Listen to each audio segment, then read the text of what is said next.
The equation of line. अब ये question देखो, इक्वेशन ऑफ लाइन का कितना इंपॉर्टेंट है। इससे बिल्कुल क्रिटिकल चीज़ें समझ में आएंगी स्ट्रेट लाइन की। कह रहे कि एक इक्वेशन ऑफ लाइन ये है, एक तुम्हें लाइन दी है, इसकी इक्वेशन ये गिवन है, ठीक है। तो यहाँ पे लिख लो लाइन 1 की इक्वेशन 3x + 4y - 7 = 0। थोड़ा सा क्वेश्चन ईजी, लेकिन इंग्लिश को पढ़ना मेन होता है। मैथ के इंग्लिश कैसे पढ़ रहे हैं हम लोग वर्ड वाले में।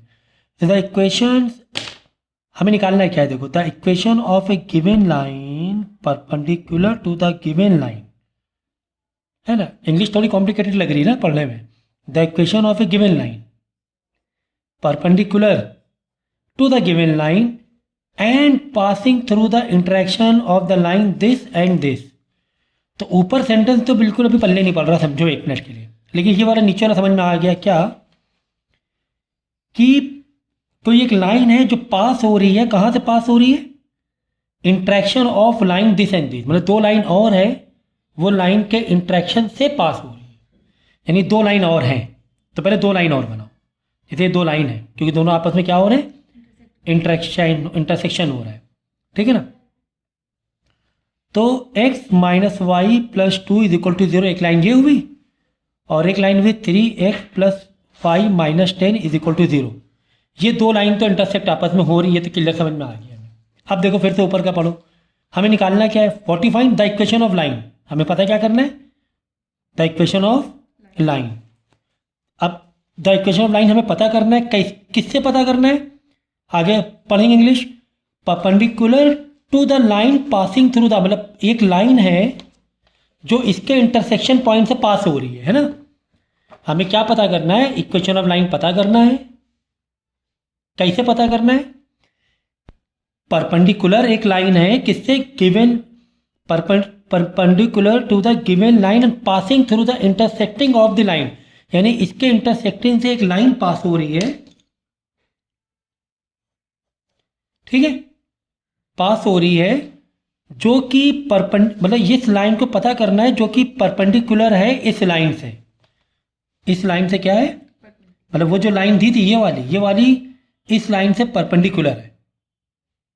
तो ये जो लाइन हो गई 3x + 4y - 7 = 0। तो कुल मिला के हमें ये लाइन पता करना है,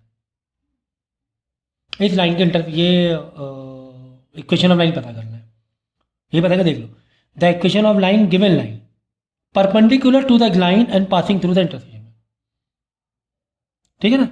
तो ये लाइन है पता करना है कि ये जो लाइन है जो कि पास हो रही है इसके इंटरसेक्शन पॉइंट से, जो कि पास हो रही है इसके इन दो के इंटरसेक्शन पॉइंट से, और जो कि परपेंडिकुलर है इससे।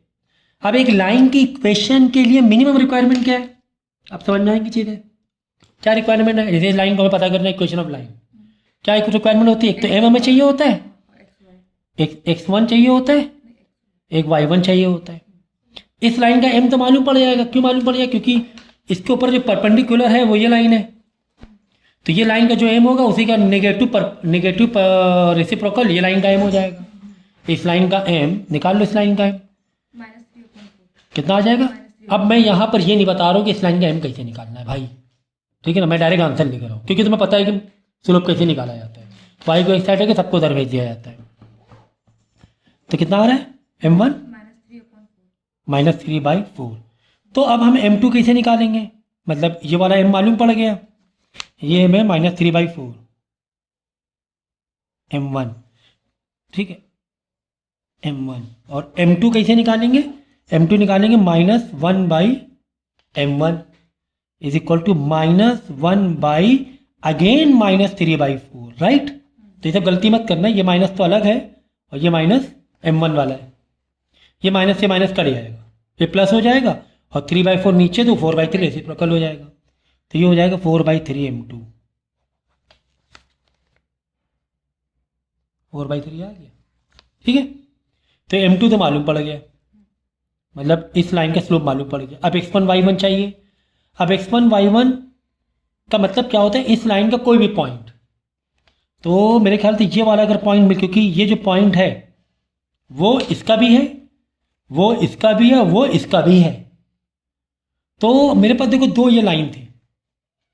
अगर इन दो लाइन के इंटरसेक्शन से जो पॉइंट बन रहा है वो पॉइंट कैसे निकाला जाता है बताओ? साइमल्टेनियस से।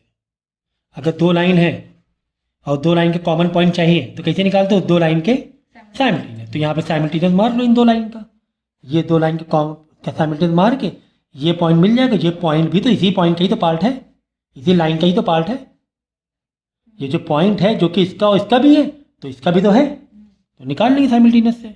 अब क्या साइमल्टेनियस का स्टेप थोड़ा सिखाएंगे हम, ये तो आप कर ही लोगे कि ये कैसे करना है। ठीक है, ये करके निकाले। मैं डायरेक्ट x1 y1 लिखे दे रहा हूँ। निकालने के बाद कितना आ जाएगा? x1 y1 2 and 4 आ जाएगा। क्या आ जाएगा? कॉमन पॉइंट निकाल देना बस। तो x1 आ गया 2, y1 आ गया 4। तो इसके बाद फ्रेम कर देना। क्या? y minus Y one is equal to M in bracket x minus X one. Y minus Y one है 4, m है तुम्हारा 4/3, x वैसे रखेंगे और x1 देखो x और y वैसे ही रखा जाता है, x1 y1 में फिलअप किया जाता है, डेटा डाला जाता है। ठीक है, इसको थोड़ा जो भी है सिंप्लीफाई कर दो। ठीक है, 4 टू 8/3, सॉरी 4/3 का इससे मल्टीप्लाई, 4/3 का इससे मल्टीप्लाई, करेक्ट है। इसको सिंप्लीफाई कर देंगे थोड़ा बहुत। 3 कॉमन ये है डिनोमिनेटर, 3 यहाँ आके मल्टीप्लाई होगा, 3y माइनस 12 दोनों से मल्टीप्लाई होगा, 4x माइनस 8 इधर ला कर सबको इधर नहीं आना, सिंप्लीफाई कर देना, इधर इज इक्वल टू 0 लिख देना, इधर यहाँ 0, बाकी सबको इधर ला कर रख देना। तो कितना मतलब घुमा के दिया होता है, बस इंग्लिश थोड़ी सी समझनी थी और ग्राफ से ही समझ में आएगा। सॉल्यूशन ग्राफ से ही कर पाओगे, डायग्राम जो थोड़ा बहुत बनाओगे वैसे ही कर पाओगे। ठीक है,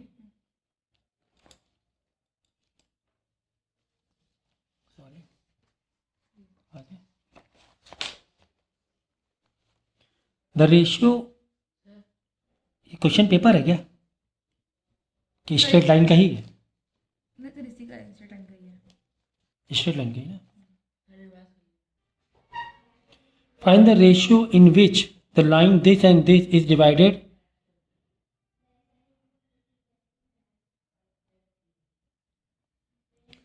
बाई दिस। तो ये बहुत इजी है। देखो दो पॉइंट तुम्हें दिए हुए हैं, एक ये एक ये, एक लाइन के दो पॉइंट दिए हुए हैं, एक ये एक ये। ठीक है ना, ये तो इजी है ना। क्यों साथ ये और ये दिए हुए हैं, -5, -6 दिया हुआ है।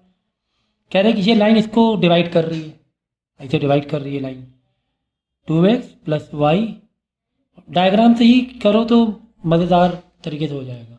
ठीक है ना, एक ये लाइन हो गई। अब दो लाइन, एक लाइन को इक्वेशन के फॉर्म में दिया हुआ है और एक लाइन को दो पॉइंट के फॉर्म में दिया हुआ है।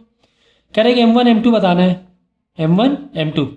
तो भाई अगर हमें ये पॉइंट मिल जाए m1 m2 के लिए, m1 को तो लेट कर लेते हैं 1 हम लोग। m1 को अगर तुम्हें रेशियो बताना होता है तो m1 को क्या लेट कर लेते हैं 1। हमें m2 निकालना होता है, लेकिन इसके लिए हमें क्या चाहिए? px py समझो, मान लो p पॉइंट, ये मान लो a, ये मान लो p, इसको क्या मान लें? px py हमें मालूम होना चाहिए। तो ये पॉइंट कैसे मालूम पड़ेगा?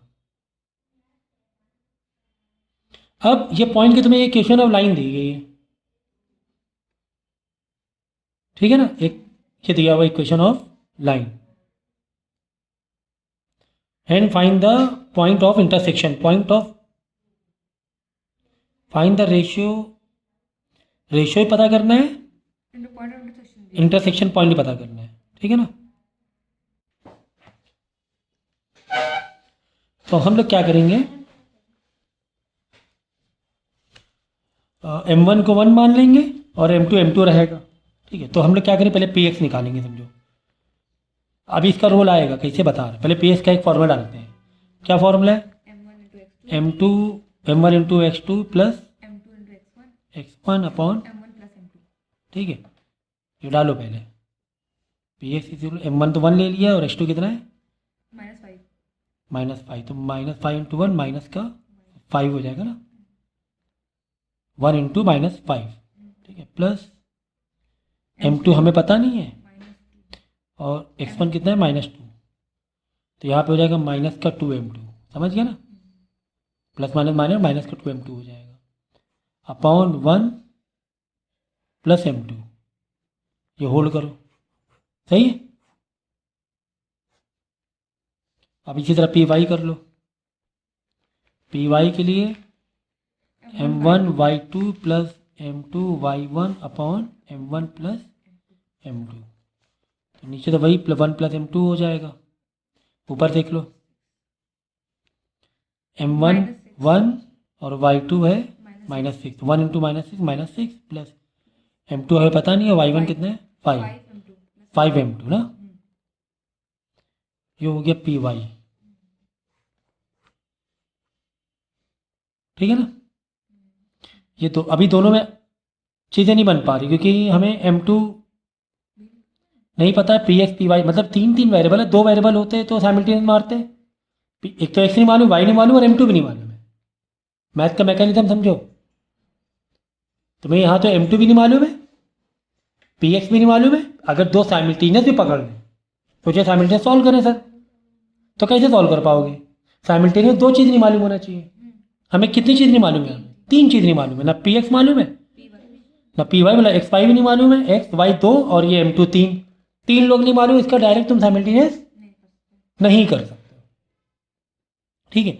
अब ये जो लाइन दिया था, ये सवाल था कि ये लाइन का क्या मतलब है इस लाइन में, अब ये जो पॉइंट है वो एक्स वाई है ना, actually P x P y तो है, ये जो लाइन का पॉइंट है वो क्या है, पी एक्स पी वाई है, तो इसमें जो पी एक्स पी वाई है वो एक्चुअली यही तो है पूरा का पूरा,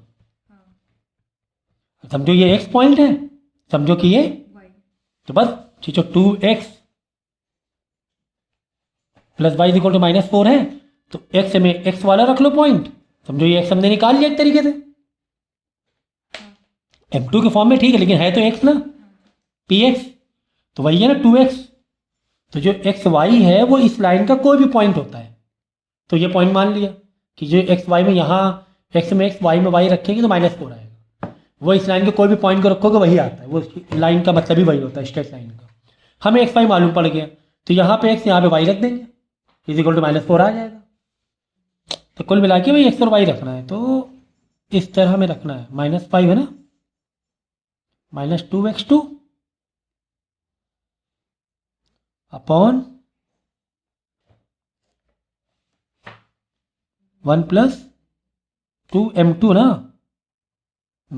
1 प्लस m2 प्लस y वाला पॉइंट लिख लो, y ये है -6 plus 5m2 upon 1 plus m2 is equal to -4, क्या ही जा रहा है आपका, समझे क्या जा रहा है भाई आपका, हमने क्या किया, सेक्शन फॉर्मूले से ये वाला जो पी एक्स था मतलब एक्स था जो, इसका फॉर्मूला मारा, m1 तो 1 लेट कर लिया क्योंकि रेशियो वही होता है, फिर पी वाई में पी वाई कर लिया, तो ये जो एक्स और वाई है या पी एक्स पी वाई है वो एक्चुअली वो यही है, क्योंकि वो जो पॉइंट है वो इसका भी है और इस लाइन का भी है, जो पॉइंट हमने निकाला है इस लाइन के हिसाब से, ये पॉइंट किस हिसाब से निकाला है हमने, रे नहीं मिड पॉइंट नहीं है, बट कोई भी एक डिवाइडिंग पॉइंट है, तो डिवाइडिंग पॉइंट हमने सेक्शन फॉर्मूले से निकाला है, तो ये जो पॉइंट है वो एक्चुअली इस लाइन का भी तो है, वो इस लाइन का एक्स और वाई है, तो जो एक्स और वाई निकाला है, अब क्या करेंगे हम लोग, ये इक्वेशन ऑफ लाइन रखेंगे, एक्स की जगह एक्स, वाई की जगह वाई, और यहाँ से तुम्हें क्या नहीं मालूम है पूरे निकाल लेंगे m2 जब m2 निकाल लेंगे यहाँ पर m2 रख देना तो px निकल आएगा, क्योंकि कह रहा है कि और वाले पॉइंट भी निकालो इंटरसेक्शन, तो m2 रखेंगे तो px निकल आएगा, यहाँ पर भी m2 रखेंगे तो py निकल आएगा, क्या जा रहा है आपका, अब ये सिंप्लीफाई है लीनियर इक्वेशन की, सिंप्लीफाई करना है, 2 को अंदर भेजो, फिर 1 प्लस बेस सेम है, 1 प्लस m2 सेम है, यहाँ पे देखो -10 माइनस का 4m2 क्योंकि 2 को दोनों से मल्टीप्लाई कराया है, प्लस -6 तो यानी माइनस इधर आ जाएगा, प्लस माइनस माइनस, अगर यहाँ माइनस होता तो कहानी बदल जाती है अंदर ना, याद रखो, प्लस का 5m2 is equal to -4, 1 plus m2 उधर भेजो, बाद में m2 इधर ले आओ, सबको उधर भेज दो, m2 निकाल लो। कितना ज़बरदस्त क्वेश्चन था ये, है कि नहीं? तो ये क्वेश्चन देखो दिया हुआ है, given equation of line L1 is equal to y is equal to 4। मतलब जो एक इक्वेशन ऑफ लाइन दी है वो y इज इक्वल टू 4 है। ठीक है, एक लाइन की इक्वेशन कितनी दी गई है? y is equal to 4।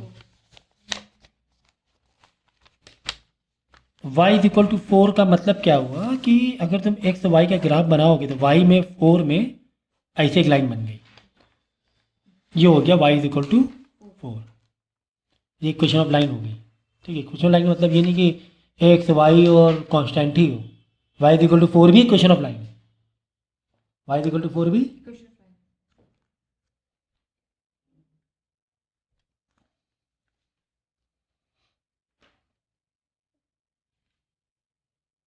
ठीक है, तो ये तुम्हें दिया हो y इज इक्वल टू 4, एक दिया गया। Right the slope of line L2।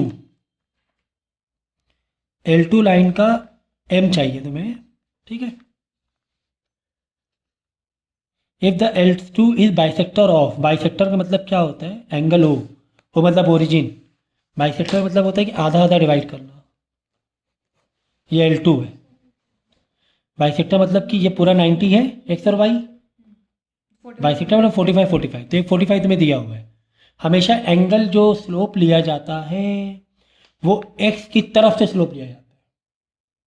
माने कि अगर 30 इधर 60 है तो 30 वाला लेंगे उस लाइन के लिए।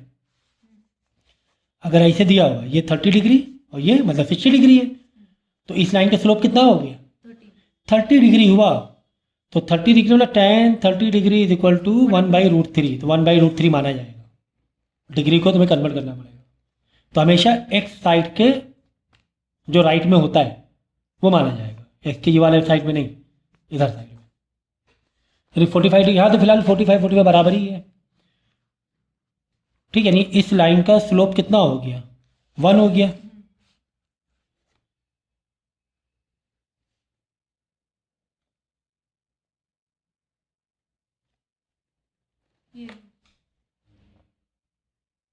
वन हो गया, इसमें क्या दिक्कत थी? तो बड़ा क्यों किया गया था? ठीक है ना, क्योंकि बाइसेक्टर है, एंगल ओरिजिन है। तो ये हो गया तुम्हारा 45 degree, tan 45 degree that is 1। तो स्लोप ऐसे करके लिखो, स्लोप इज इक्वल टू 1। ठीक है, किसका? L2 का, L2 का स्लोप। L1 का स्लोप कितना होगा बोलो? L1 का स्लोप कितना होगा? 0 होगा, क्योंकि पैरेलल है ना। परपेंडिकुलर होगा तो 1/0। अगर x के पैरेलल है तो स्लोप कितना होगा? 0। अगर x के परपेंडिकुलर है तो स्लोप कितना होगा? 1/0 की 0/1, 1/0। ठीक है ना, इनफाइनाइट। आगे पूछ रहा है right the coordinate of point P। इसका कोऑर्डिनेट पूछ रहा है। क्या ही है भाई ये क्वेश्चन। अब इसका कोऑर्डिनेट पूछ रहा है, इंटरसेक्शन पॉइंट। अब इंटरसेक्शन पॉइंट के लिए तुम्हें अगर ये लाइन की इक्वेशन पता है, हाँ सर पता है, y इज इक्वल टू 4। और अगर ये एक लाइन की भी इक्वेशन मालूम है तो दोनों के साइमल्टेनियस से एक्स वाई निकाल लेंगे। दोनों के साइमल्टेनियस से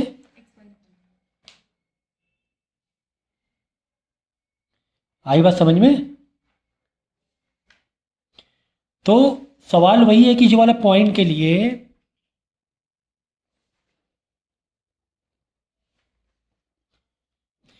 एक पॉइंट तो हमें पता ही है, कौन वाला? वाई वाला, क्योंकि ये लाइन पैरेलल है ना। तो यहाँ पे 4 हाइट पर है, तो ये पॉइंट भी कितना होगा? 4 हाइट पर होगा। तो इस पॉइंट का एक पॉइंट तो हमें पता ही है, y is equal to 4। X से कितना दूर है ये मेन मालूम होना चाहिए।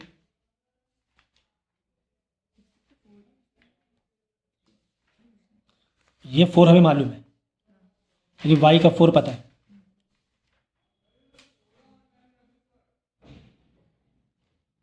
ठीक है, अब देखो ज़रा, ये है 45 डिग्री, ये है 90 क्योंकि पैरेलल है, तो ये भी कितना होगी 45। इधर से एंगल कितना हो गया 45 हुआ कि नहीं हुआ, क्योंकि ये 45 है। इसका मतलब ये कौन सा ट्राइंगल हो गया, आइसोसेलेस हुआ पक्का, सोच लो एक बार, राइट एंगल आइसोसेलेस। क्या अगर ये दोनों 45 हैं तो इसका मतलब लाइन इक्वल हुई कि नहीं। लाइन जब इक्वल होती है तो उसके अपोजिट एंगल इक्वल होते हैं भाई। ये लाइन इक्वल, ये लाइन इक्वल, तो इसके अपोजिट एंगल, इसके अपोजिट एंगल इक्वल होते कि नहीं होते, आइसोसेलेस का रूल ही यही है। या ये कह रहे कि एंगल इक्वल तो उसके अपोजिट लाइन भी इक्वल, तो ये दो एंगल इक्वल तो इसके अपोजिट ये, इसके अपोजिट ये, लाइन इक्वल। अगर ये 4 हाइट पर तो ये भी कितना हुआ 4 हाइट पर हुआ, मतलब 4,4 हुआ। कॉमन सेंस है कि नहीं, समझ गया ना शायद।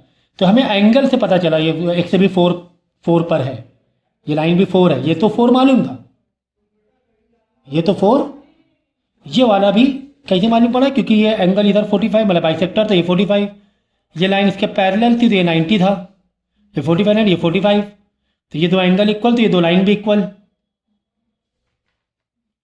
तो इस पॉइंट का हमें क्या मालूम पड़ गया, एक्स और वाई मालूम पड़ गया, स्लोप कितना था 1 था। तो y minus y1 is equal to m x minus x1, तो y माइनस y1 कितना है 4, m कितना आ गया था 1, x minus 4, y minus 4 x minus 4,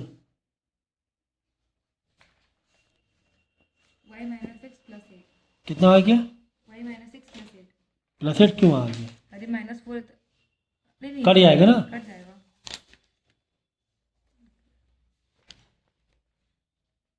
x minus बस ठीक है आ गया, तो -4 तो कट जाएगा, यानी y is equal to x बचा, y minus x is equal to 0, -4 तरह के +4 होगा, कट जाएगा प्लस माइनस। अब इसको तुम स्टेटमेंट में कैसे दिखाओगे भाई, ऐसे दिखाओगे, तुम्हें नाम दे देना इस ट्राइंगल का ABC, नाम दे दिए, यहाँ पे बोलना angle ACB is equal to 45 degree, reason side में, since this is the BC is the bisector of O, ठीक है ना। Therefore angle ABC is 45, triangle का टोटल दिखा देना 90 प्लस 45 प्लस 45 इक्वल 90, ऐसे दिखा देना, कुछ भी दिखा देना, इतना नहीं भी दिखाया चल जाएगा 45। So therefore triangle ABC is a isosceles triangle, so AB is equal to AC and AC is equal to 4, so AB is also equal to 4, so Y is equal to 4, so X is equal to also 4, बस ऐसे पूरी story दिखा देना। फिर यहाँ पे equation line का formula मारना और डाल देना, ये पहले कर चुके हैं, tan 45 1 y, यहाँ reason because this BC is a bisector of origin O, ठीक है, नहीं समझे, बस ऐसे दिखा देना। आगे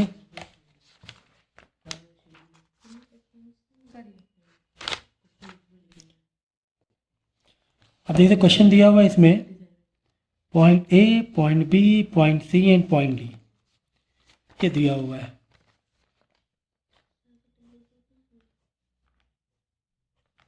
ये मैंने अभी रेक्टेंगल बनाया, मुझे नहीं मालूम रेक्टेंगल है क्या है, मुझे नहीं पता है कि रेक्टेंगल क्या है। हमेशा पॉइंट जो दोगे ऐसे दोगे ABCD ऐसे मत दे देना, सब गलत हो जाएगा, सब कुछ साइक्लिक ही देना है, चाहे ऐसे दो चाहे ऐसे दो,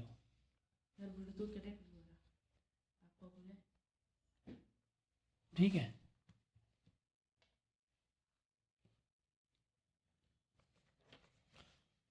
तो एक दिया है 9,0, B दिया है 9,6, C दिया है -9,6, डी दिया है -9,0, ये दिया हुआ है तुम्हें, ठीक है।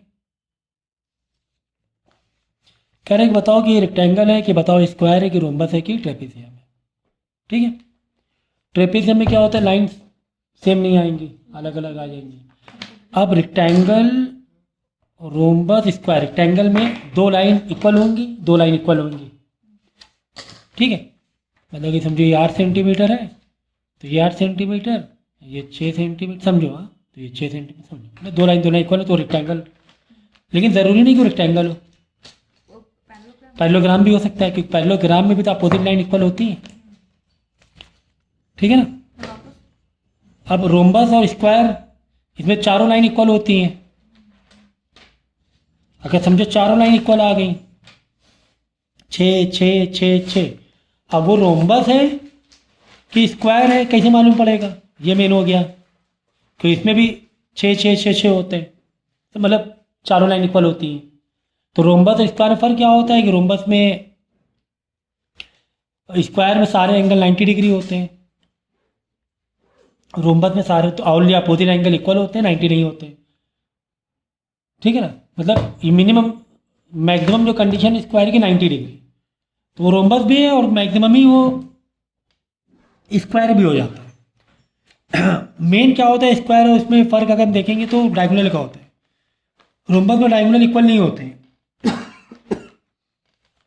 स्क्वायर में डायगोनल इक्वल होते हैं। तो कुल मिला के तुम्हें निकालना क्या क्या मालूम है, ए बी का डिस्टेंस निकालो, लंबा काम है। बी सी का डिस्टेंस, ए बी निकालो तो इधर डी सी निकाल लो, बी सी निकाल लो, ऐसे एक एक पेयर निकाल लो, ए डी निकाल लो, ये चार के डिस्टेंस पहले निकाल लो, कंपेयर कर लो, चारों बराबर आ गए, समझो अगर यहाँ से चारों इक्वल आ रहे हैं, या तो रोम्बस है या तो स्क्वायर है।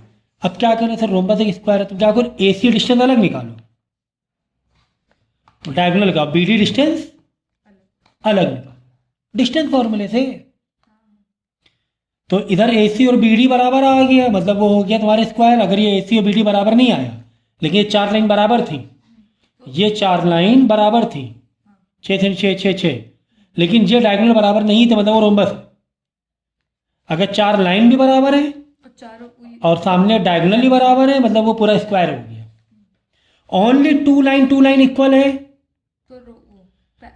या तो पैरेललोग्राम या तो रेक्टेंगल। अब वो कैसे पता चलेगा पैरेललोग्राम रेक्टेंगल, इसमें भी वो निकालोगे। अगर दो दो लाइन इक्वल है और डायगोनल इक्वल है, ओनली टू लाइन इक्वल है, opposite line and diagonal equal, तो रेक्टेंगल होगा। सुन लो फिर, ओनली अपोजिट लाइन इक्वल है, 8 सेंटीमीटर 6 सेंटीमीटर 6 सेंटीमीटर, एग्जाम्पल के तौर पर बता रहा हूँ मैं। और ये डायगोनल ए सी और बी सी इक्वल है, बी डी, मतलब ये क्या हो गया, रेक्टेंगल। अगर ओनली टू लाइन्स इक्वल है अपोजिट और डायगोनल इक्वल नहीं है तो पैरेललोग्राम होगा। क्या होगा, पैरेललोग्राम, ठीक है ना। कि भाई ये 6 सेंटीमीटर, ये 6, ये 4 और ये 4 था, लेकिन डायगोनल अलग अलग थे, लेकिन डायगोनल समझ गया ना। चारों लाइन इक्वल, डायगोनल अलग अलग, रोम्बस। चारों लाइन इक्वल, डायगोनल भी इक्वल, चारों लाइन इक्वल, डायगोनल भी इक्वल, स्क्वायर। दो लाइन इक्वल और डायगोनल भी इक्वल, रेक्टेंगल। दो लाइन इक्वल लेकिन डायगोनल नहीं है इक्वल, मतलब पैरेललोग्राम। और ट्रेपेजियम में तो बनेगा ही नहीं, चारों line equal opposite line equal नहीं आएंगे, कुछ और ही आ जाएंगे। एक पेयर लाइन हो सकता है इक्वल आ जाए, दूसरा पेयर इक्वल ना आए ट्रेपेजियम में। कुल मिला के लंबा काम है, डिस्टेंस फार्मूला तुम्हें करना है क्या, कुल मिला के ए बी का डिस्टेंस निकाल लो, बी सी का निकाल लो, सी डी का निकाल लो, ए डी का निकाल लो, ए सी का निकाल लो, बी डी का निकाल लो, फिर कंपेयर कर लो। ये देखो रिफ्लेक्शन का कितना अच्छा क्वेश्चन दिया हुआ है तुम्हें, देख लो तुम भी। The reflection of the point M 1, -3, तो 1, -3 कहाँ बनेगा, एक्स का 1, वाई का -3, समझो यहाँ बन रहा है ना, यही बनेगा ना, एम, ये बन गया एम। तुम्हें रिफ्लेक्शन, ये तो एम पॉइंट बना, 1 कॉमा -3। कह रहा है इसका रिफ्लेक्शन बनाओ। रिफ्लेक्शन किससे निकालना है हमें? लाइन से। एक्स से नहीं निकालना है, वाई से नहीं निकालना है, ओरिजिन से नहीं निकालना है। तुम्हें रिफ्लेक्शन एक्स से नहीं निकालना है, तुम्हें रिफ्लेक्शन वाई से नहीं निकालना है, तुम्हें रिफ्लेक्शन ओरिजिन से भी नहीं निकालना है, तुम्हें रिफ्लेक्शन किससे निकालना है? y equal to -1। तो y इक्वल टू -1 कहाँ बनेगा? ये -1 है, तो y इक्वल -1 वाली लाइन बनाओ। लाइन हमने बनाई, तो ये लाइन के रिफ्लेक्शन बनेगा। ठीक है, तो अब देख लो m कितना दूर है, ये बीच में -2 है। m कितना दूर है? 2 दूर है, तो यहाँ पर भी 2 दूर आ जाओ, यहाँ पर यहाँ बनेगा। नहीं समझे? इस लाइन से m कितना दूर है? ये लाइन -1 पर है, 1 2 दूर है, तो m उधर कितना दूर जाएगा? 1, ये इस लाइन से 1 2, यहीं तो आया। नहीं समझी? सर ये 2 से गिन रहे कि 3 से गिन रहे? अरे भाई समझो ना बात को। पहले हमने m को लोकेट कर दिया, कह रहा है m को रिफ्लेक्शन दो। किससे रिफ्लेक्शन देना है? y1 से। y1 वाली -1 वाली लाइन से। तो y ये -1 है, ये लाइन बना दी। अब m का रिफ्लेक्शन इस लाइन के ऊपर आएगा, भाई जितनी दूर ये उतनी दूर ऊपर जाएगा। तो ये कितना दूर है? 2 दूर है ना, देख लो 1 2 -3 2 है, तो यहाँ पे 1 2, तो इसके सिद्धांत में बन जाएगा। ऐसे सिद्धांत में ये हो जाएगा m का रिफ्लेक्टेड पॉइंट क्या बना? 1 कॉमा x का 1 कॉमा 1 बना ना। अच्छा वो उधर। ये देखो ना पॉइंट, ये y का 1 पे आ रहा है ना, और x का 1 पे था पहले ही। समझ गए। 1 कॉमा 1 पे बन रहा है। हाँ नहीं समझे? इजी है ना? अरे भाई समझो, देखो पूरा प्रॉपर ग्राफ बना दें। देखो थोड़ा सा बना 1 2 3 -1 -2 -3। पहले m का पॉइंट बनाओ। m का पॉइंट कहाँ बनेगा? यहाँ बनेगा 1 और -3 पे। कह रहे कि m को रिफ्लेक्ट कराओ। किससे रिफ्लेक्ट कराओ? x से नहीं, y से नहीं, ओरिजिन से नहीं। किससे बनाओ? एक लाइन बनाओ। कह रहा है -1, y इक्वल टू -1, तो y इक्वल टू -1 एक लाइन बनाओ। y इक्वल टू -1 उससे करो, तो y इक्वल एक लाइन बना लो। पहले ये लाइन बना ली हमने। ठीक है, इस लाइन से रिफ्लेक्ट करो। इस लाइन से रिफ्लेक्ट मतलब ऊपर ही आएगा। तो अब ये देख लो इस लाइन से कितना दूर पर है, देख लो 1 2 दूर पर है, तो यहाँ पर 2 दूरी पे जाओ। पहले ये y वाले पॉइंट भी दे दो 1 2। ठीक है, अब बताओ m कितना दूर है? इस लाइन से 2 दूर है, देखो 1 2, तो ऊपर भी इस लाइन से कितना दूर जाएगा? 2 1 2, तो पॉइंट कहाँ बनेगा? इसकी सिद्धांत में। इसे मतलब ये जो आया ना, ये यहाँ बना, मतलब वही 1 के ऊपर ऐसे बन रहा है, इसके लग के देख लेना। तो ये हो गया m डैश। तो इसका पॉइंट क्या मिला? 1 कॉमा 1 मिला। देख लो ये गैप बराबर है कि नहीं है, ये देख लो। हाँ है कि नहीं? ग्राफ में और अच्छे से कर लो। तो y इक्वल टू -1 एक लाइन बनानी है तुम्हें कुल मिला के, यहाँ पे दिखाया करो लाइन, नंबर कटेंगे नहीं। y इक्वल टू -1 ऐसे देखो। ठीक है, यहाँ लिखो x, यहाँ लिखो y, यहाँ एरो बनाया करो। ठीक है, ये सब ग्राफ पूरा बनाया करो। नेक्स्ट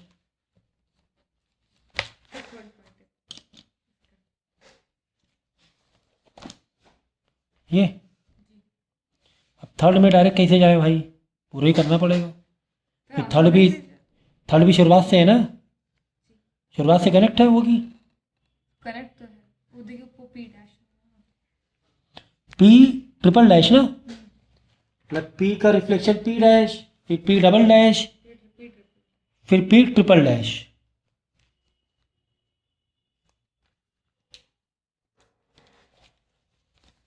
तो शुरुआत से कर रहे हैं। देखो लिखा हुआ है a point A B is reflected ठीक है, तो बहुत अच्छा है ये क्वेश्चन। ग्राफ नहीं लाई क्या? ले तो ग्राफ बना लो। तो देखो ग्राफ बना दिया है। कह रहे हैं कि point P A B is reflection of y axis to P dash -3 1। तो -3 1 से हमें पी पे आना है ना। ये दोनों एक दूसरे क्या रिफ्लेक्शन पॉइंट है, कहाँ से? वाई से है। तो -3, 1 कहाँ हुआ? ये हुआ -3, 1 ये हुआ। सॉरी, एक्स का माइनस, हाँ ये वाला हुआ। ये है पी डैश है, पी नहीं है, पी डैश है। अब इसको वाई से हमें जाना है। तो अब पी डैश क्या है? पी डैश है -3, 1। तो अगर वाई एक्सेस से रिफ्लेक्ट कराएंगे तो वाई को वैसे ही रखेंगे, एक्स को बदल देंगे, 3, 1 आ जाएगा। वाई को वैसे ही रखेंगे अगर वाई से रिफ्लेक्ट कराना है। किससे कराना है? वाई से। तो वाई वैसे ही रखेंगे और एक्स वाला ये, तो 3, 1 पे पी बन जाएगा। एक्स का 3, वाई का 1, ये बन गया, ये हो गया पी। तो 3, 1 मतलब जो ए और बी है, A 3 है, B 1 है। कुल मिला के बात यही हुई है ना।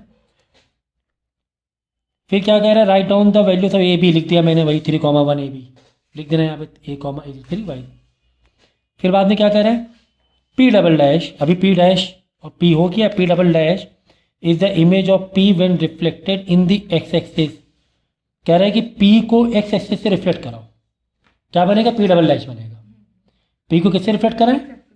एक्स से। यानी पी अगर तुम्हारा ये है, अगर इसको हम एक्स से रिफ्लेक्ट कराएं तो पी डबल डैश एक्स वैसे ही रहेगा, ये -1 हो जाएगा, वाई वाला बदल जाएगा। पी को पी डबल डैश में जाना है एक्स एक्सिस से, तो एक्स एक्सिस करना है, एक्स वैसे रखेंगे, वाई को 3, -1 पी डबल डैश बनेगा। 3, -1 पे पी डबल डैश बनेगा, ठीक है ना। ठीक है, पी डैश से पी में आए वाई से रिफ्लेक्ट कराकर, और पी से पी डबल डैश में आएंगे एक्स से रिफ्लेक्ट कराकर। तो 3, -1 हुआ। एक्स से रिफ्लेक्ट करा रहे हैं तो एक्स वाला वैसे रखेंगे, वाई वाला बदल देंगे। तो 3, -1 ये आ जाएगा, ये आ जाएगा पी डबल डैश 3, -1। ठीक है ना। ग्राफ पूरा बनाया करो, इधर एरो बनाया करो, इधर एक्स लिखा करो, इधर वाई लिखा करो, इधर एक्स डैश लिखा करो, इधर वाई डैश लिखा करो, ठीक है। Next, P triple dash is image of P when reflected in the x is equal to 5। अब P ट्रिपल डैश बनाना है, तो P ट्रिपल डैश बनाना है। अब P जो ट्रिपल डैश बनाना है किससे रिफ्लेक्ट कराना है? एक्स लाइन से। क्या x से रिफ्लेक्ट कराना है? नहीं। क्या y से रिफ्लेक्ट कराना है? नहीं। क्या ओरिजिन से रिफ्लेक्ट कराना है? नहीं। हमें एक लाइन बनानी है x इज इक्वल टू 5, उससे रिफ्लेक्ट कराना। तो x is equal to 5 line बना लेंगे, x 5 में गए और ये लाइन बना ली, तो तुम्हें किसको रिफ्लेक्ट कराना है? P को कराना है। जब P को कराएंगे तो P ट्रिपल डैश मिलेगा। तो P कहाँ है देख लो, ये P है। अब P को इस लाइन से उधर भेजना है, तो देख लो गैप, इस लाइन से P में कितना गैप है? 2 गैप है। तो 2 गैप आए यहाँ 7 में, फिर बिल्कुल इसके पैरेलल में आ जाओ, यहाँ पे आ गए, वो तुम ग्राफ में पता चल जाएगा। ये हो गया P ट्रिपल डैश। तो एक्स का हो गया 7 और वाई का हो गया 1, क्योंकि P 1 पे है ना। इसका एक फॉर्मूला भी होता है, लेकिन उसमें मत पढ़ो तुम, डायरेक्ट ऐसे मेजरमेंट से कर लो। कितना ईजी था। ये गैप देखना था तुम्हें, कहाँ से गैप देखना था? इस लाइन से। इस लाइन से P कितना दूर है? तो इस लाइन से P ट्रिपल डैश। 7,1 आ गया। तो ये वाला क्वेश्चन भाई बहुत अच्छे से करो, बहुत ही अच्छे से करो, ये बहुत इजी होते हैं एक्चुअली में, बता देना। देखो अब ये रिफ्लेक्शन ऑफ लाइन का एक क्वेश्चन है, तीसरा वाला पॉइंट समझो, बाकी 2 पॉइंट तो आराम से कर ले आओगे, एक फिगर ये बन जाएगा। ये फिगर बनने के बाद एक क्वेश्चन इसे पूछा जा रहा है, join this point so that form एक क्लोज फिगर। एक क्लोज फिगर मिल गया। अभी क्लोज फिगर कौन सा है पता है? कौन सा शेप है ये? तो ये कौन सा शेप है? कितने लाइन है देख लो, 1 2 3 4 है, 4 इधर भी हो गए, ऑक्टागन। ये ऑक्टागन हो गया कि नहीं हो गया? क्यों? रेगुलर ऑक्टागन नहीं, लेकिन ऑक्टागन है, क्योंकि इसमें 8 लाइन है। 1 2 3 4 5 6 7 8। एक पूरा नहीं लेंगे इसको? नहीं, वो 1 मिनट, हाँ हाँ सही है आपका, very very sorry, very sorry, सही है आपका पॉइंट, बिल्कुल सही है। 1 2 3, ये 4 लाइन है, ये पूरी एक लाइन लोगे ना भाई। ये एक्स और वाई को एक से हटा दो, 1 मिनट के लिए एक्स और वाई हटा दो, तो ये कैसा दिखेगा? ऐसा करके दिखेगा, तो ये सेप्टागन हो जाएगा ना। हेप्टा हेप्टा हेप्टा 107 2 3 4 5 6 7 हेप्टा होता है। हेप्टा, ठीक है ना। तो ये हेप्टागन हो जाएगा। 8 के लिए ऑक्टागन, 6 के लिए हेक्सागन, 5 के लिए पेंटागन, 9 के लिए नॉनागन। नाइनोगन, 10 के लिए डेकागन हो गया, ठीक है ना। तो ये होगा हेप्टागन, ठीक है। ये लाइन 1 है, 2 नहीं है, 1 लाइन है। तो 1 2 3 4 5 6 7। चलो, अब क्या पूछ रहा है क्वेश्चन में? पूछ रहा है right down the equation of line. अब इसमें बहुत सारी लाइन है, कौन सी लाइन का पूछ रहा है? Of symmetry. हमें इक्वेशन ऑफ लाइन बताना है इस फिगर की सिमेट्री की। तो सिमेट्री में जो लाइन है, आप बताओ इस फिगर सिमेट्री लाइन कहाँ है? ये नहीं है? क्लास 5th में 4th में पढ़ते हैं ना सिमेट्री लाइन। तो इस फिगर देखो, जो इधर दिख रहा है वो इधर दिख रहा है। तो इस लाइन का तुम्हें क्या चाहिए? Equation of line. इस लाइन का इक्वेशन ऑफ लाइन चाहिए।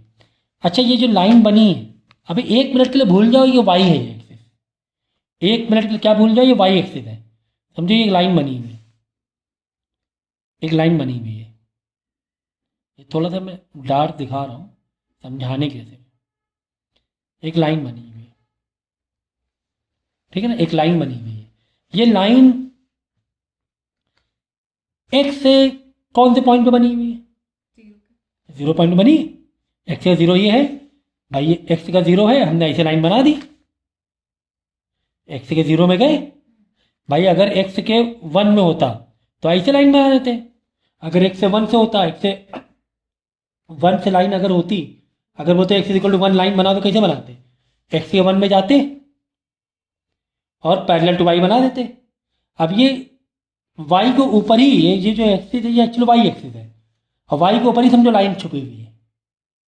वाई के ऊपर ही क्या है? एक लाइन है, सिमेट्री लाइन है, वो वाई के ऊपर ही है। तो ऐसे पढ़ो तुम, समझो कि एक्स के 0 में गए और एक लाइन बना दी, तो एक्स इज इक्वल टू 0 हो गई लाइन ये। यानी कि वाई के ऊपर जो लाइन होती है, वाई के ऊपर मतलब ओवरलैप जो लाइन होती है वो क्या होती है? एक्स इज इक्वल टू 0 होती है वो। भाई एक्स के 0 में गए, वाई के पैरेलल बना दी लाइन हमने। इसी तरह एक्स के ओवरलैप लाइन होती है, वो वाई इक्वल टू 0 होती है। अगर ऐसे कोई लाइन होती, बोलेगे इस लाइन का बताओ, एक्स के ऊपर एक लाइन है, इस लाइन की इक्वेशन बताओ। यानी ऐसे गए वाई के 2 में 1 पे, हाँ वाई के 0 में गए और ऐसे लाइन बना दी। वाई के ऐसे करके 0 में गए, ऐसे लाइन बना दी। यानी कि जो वाई एक्स के ओवरलैप्ड है, एक्स का ओवरलैप लाइन क्या होती है? वाई इक्वल टू 0 होती है। वाई के ओवरलैप है मतलब एक्स इक्वल टू 0 है। वाई इक्वल थोड़ी ना होगा, वाई तो 1 2 3 ये सब है, हर पॉइंट में वाई मिल रहा है, लेकिन इस लाइन में एक्स सिर्फ यही मिल रहा है। बाकी देखो इधर वाई पॉजिटिव, इधर वाई नेगेटिव। तो एक्स कहाँ मिला? एक्स यहीं मिला ना। इस लाइन के लिए एक्स कहाँ है बताओ? अच्छा, सिर्फ यहीं पर ही है, दैट इज 0। इस लाइन के लिए वाई कहाँ पर? यहाँ पर भी एक्स नेगेटिव है, यहाँ एक्स पॉजिटिव है। इधर देखोगे तो एक्स पॉजिटिव है, इस लाइन में इधर देखोगे तो एक्स नेगेटिव है। तो वाई कहाँ है? वाई यहाँ पर है कहीं पर, कॉमन पॉइंट। तो वाई इक्वल टू 0 हो गया। और